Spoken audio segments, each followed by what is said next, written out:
Last week we took a look at the prototype animatronics from Secret of the Mimic. In today's episode we've got some crazy secrets and details from some more of Secret of the Mimic's animatronic models. Starting off with Party Chica. This model sits at 35,537 faces and 58,656 edges. Now right away you can tell that this animatronic is very plump and very friendly looking, honestly. Taking a look at the face, we can see that the beak is a little off center there, slightly going towards the right of the face, but it does give it that homemade look. Taking a look at his eyebrows, you can see that it's actually just a decal or a texture that's placed on the actual forehead and not a separate model. But what is a separate model is these little hairs that are underneath his eyeball, and you can tell that the eyes are actually very sunken in too as well, which is a very interesting detail. On the top of the head, you can see that she has the 3 feathers that have always been on a Chica's model. The difference between the head and the body is very hard to tell, honestly, aside from these little triangles. There is no neck to this Chica model, but there is a ginormous bib. This bib obviously reads party time and is accompanied by what look to be some nice daisies. It does look very retro and 50s like, so we can guess that this is a very early on mascot model. Taking a look at the hands, you can see where the separation between the actual costume and the gloves would be, using the same triangular feathered technique that the head used. There's only 3 fingers and a thumb though, which means that one of these fingers would have to store 2 of an actual person's fingers if someone was to wear this costume. Taking a look at the feet, we have these ginormous clown shoe rolling skates with 4 wheels on each shoe. In a costume this rotund, it would be kind of hard to balance on it, but since these shoes are absolutely ginormous, it makes it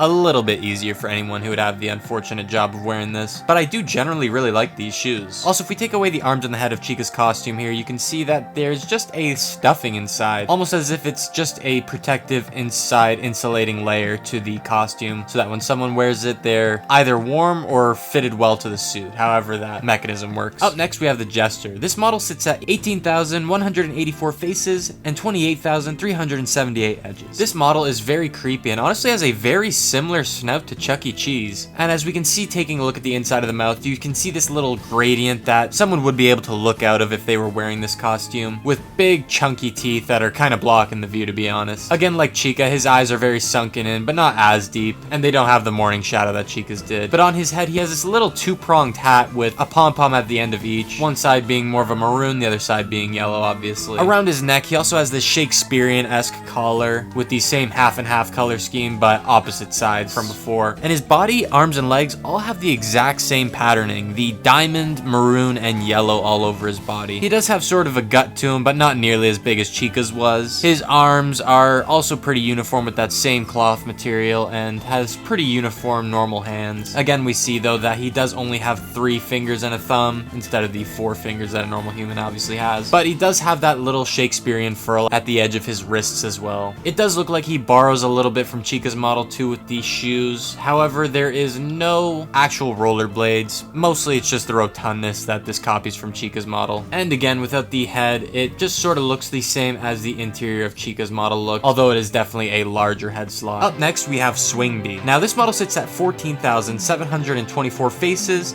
and 23,644 edges. This is the smallest model we're going to be looking at today, but right away you can see that this is a very joyous, happy looking model and not very scary at all, to be honest. It has a big bright red nose with big rotund orange cheeks and a ginormous smile. As we can see on the crown here, it's actually got the flowers a little bit off texture. Maybe I need to learn how to use the model editor a bit better, but it is interesting to see just how they went about modeling these actual flowers. It's not just a total flat texture, it's in fact a simplified texture that goes in 4 directions. He also has the pair of antennas right by the crown as well that we can see. A very simple model, just 2 simple circles led by this sort of bent pole model here. But on the back we can see the actual bee wings are not just a flat texture, but in fact they are 3D modeled and do show that they have quite a bit of thickness if you look at them from a bird's eye. There is a lot of detailing in the textures with the veiny leafiness of it, but there definitely was more work put into it than just slapping a texture on a flat surface. He does have his little stinger on the back too, which is very reserved in polys but is very cute. This costume also does have a very large abdomen, as you can see. It's got the brown and yellow stripes, but it's not a heavy use of polys, as you can see. Taking a look at his arms and hands, the material that runs down it is the same color as his head and leg models, but at his hand, instead of the normal 3-fingered and 1-thumb glove model,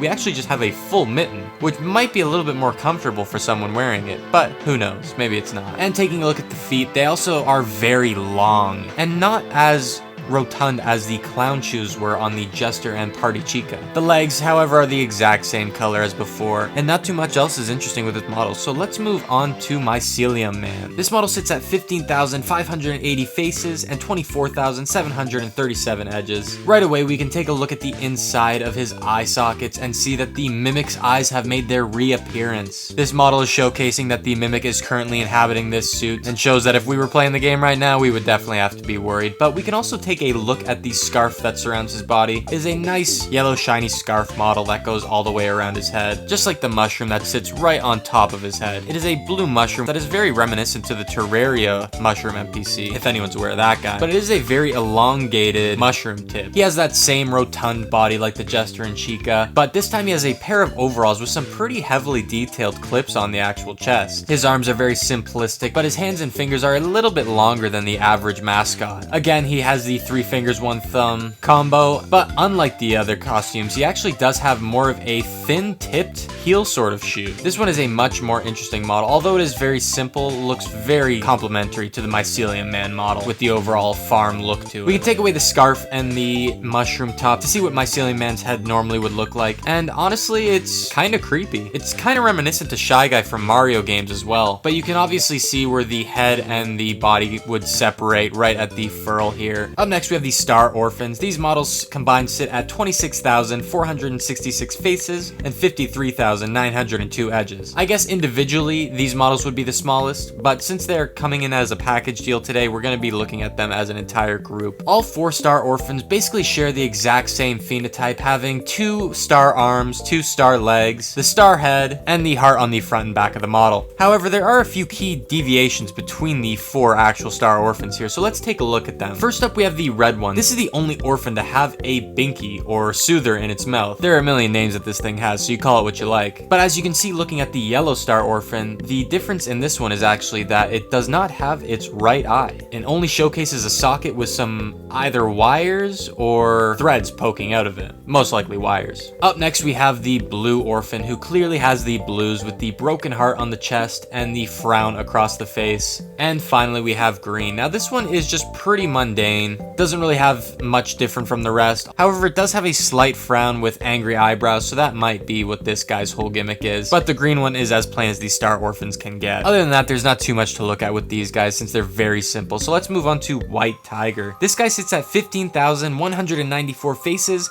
and 24,305 edges. This model is interesting as it has the Mike Scherzer eyes, as I like to call it, where it has 2 different color eyes. In this case, one being blue and the other being green. Its eye models are also ginormous, but not the biggest ones we're going to take a look at today. You'll see what I mean. If we take a look at his whiskers, you can see that they are very finely detailed and go all the way down as we scroll past. He also has the tiger teeth, however not nearly as sharp as some of the previous animatronic models we've taken a look at in the Five Nights at Freddy's series. But regardless, in the games, he does remain very creepy. He has very soft features, a very rotund nose and ears, and throughout his body he has the black striped decals throughout. On his chest he actually has 2 black buttons as though it was a snowman's buttons, but it does add a nice little bit of cuteness to the actual costume. Both his arms and his legs only have 3 fingers and toes at each end, meaning that they act more as mittens than really hand and feet models. And the arms and the legs are very uniform and match the body exactly, so there's not too much to look at in that respect.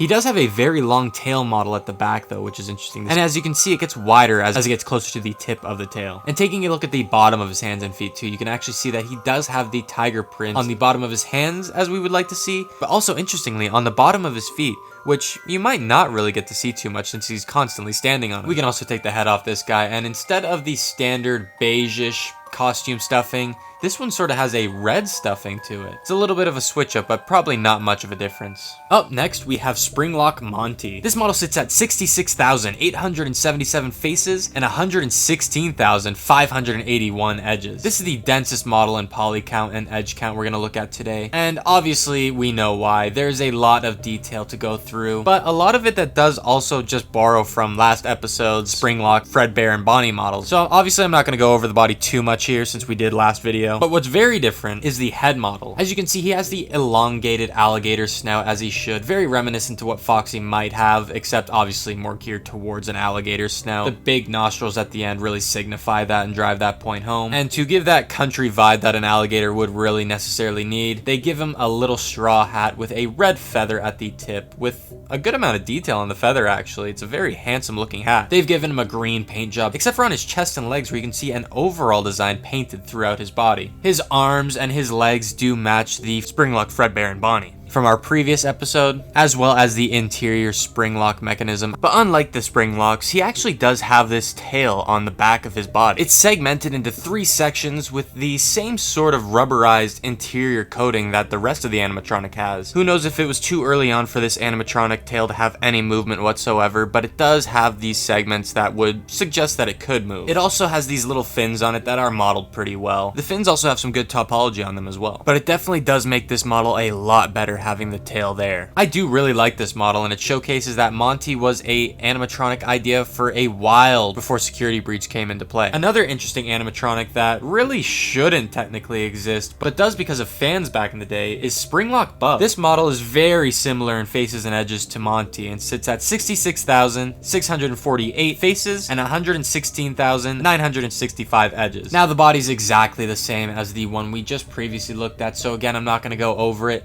except for the deviation in color being specifically on his chest, showcasing that he does have the beige dog belly that contrasts the brown body, as well as the big bub on his chest that sits right in the middle of his dog bone collar. A very well made model too. It's actually not just a texture, but instead a 3D modeled BUB sitting right in the chest. But instead, let's look at his head. So as we can see here, it is very reminiscent to what the original fan model of Bub looked like back in the day, and also is very reminiscent to what the FNAF movie model looked like as well. However, it does keep a lot of the old vintage Springlock animatronic assets as well, retaining those perhaps pneumatic jaw mechanisms, the rusted and bulky teeth, and the very visible ear and other joint movements. We can see he has these very rectangular brick-like angry eyebrows with piercing red eyes. He also has a big sharp snout at the end of his nose and really looks like a bulldog or some other similar type of breed. Unfortunately, since his body is so close to Monty's and the other Springlocks, it's not something we're going to need to look at too much more. So let's move on to our final animatronic today, which is Nightlight. This model sits at 34,152 faces and 52,978 edges. Now, this model, as you can tell, has absolutely no body, but is entirely made up of a head. It has ginormous eyes, a ginormous mouth, and huge teeth that sit in its ginormous mouth as well. It makes sense that everything on his face would be huge, as it does make up both the face and the body technically. But on top of his combined face and body, we have the sleeping hat that we've also seen on guys like the nighttime daycare assistant, but this one is obviously a very different model. We can see the craters on the back are not just textured, but are actually sunken into the model itself, which is a very interesting detail that some might not notice, but you could kind of technically tell if you were looking close enough in the game. His arms are very thin until it furls out at the wrist, where a belt ties together the fabric of the gloves and the fabric of the arms. It is very reminiscent again to the nighttime daycare assistant, so that might be a little hint that this was the original prototype or idea for the nighttime daycare animatronic, canonically at least. And just like we previously stated as well, he has those furled toed shoes that again reminisce back to the moon daycare assistant. It seems that this guy borrows a lot of aspects and ideas from the daycare assistants, but in fact is its own model entirely, as we can see, and wouldn't really hint at it being a copy except for these tiny little details that we can see just analyzing the model here today. If we strip away the moon though, we can see how crazy these eyes look. They are an absolutely ginormous model, and the arms and the legs look pretty funny as well. Other than that, that's all the models that we have to look at in today's video. Hit that subscribe button, and we will be releasing another video next week covering some more of the mascots. We did cover some today, as you could see, the Jester, the Mycelium Man, and the Swing Bee, as well as the Party Chica and the White Tiger, but I wanted to look at some more specific mascots in next week's video. So next week's video, we're going to be taking a look at all those guys, so if you're excited, please stick around for that, and I will see you then. Also, I have some new merch in the bio. Check that out if you want to. Peace.